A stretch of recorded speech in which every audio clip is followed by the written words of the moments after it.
Most people will die broke for one reason. They waited until they had more money to start investing. It's Motivational Monday. Welcome to the Money Shift. Meet Jane. She started at 25, contributing $500 per month. Meet John. He waited until 35 to have more to invest. The result, 40 years later, Jane, $1,300,000 to $1,554,000, mostly tax-free. John, $400,000 to $679,000, same exact investments, same 8% return. The only difference? Jane gave her money 10 extra years to grow. Jane is retiring a millionaire.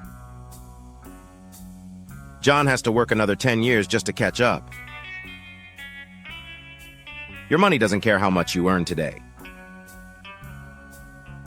It only cares how much time you give it. The best time to start was 10 years ago. The second best time is right now.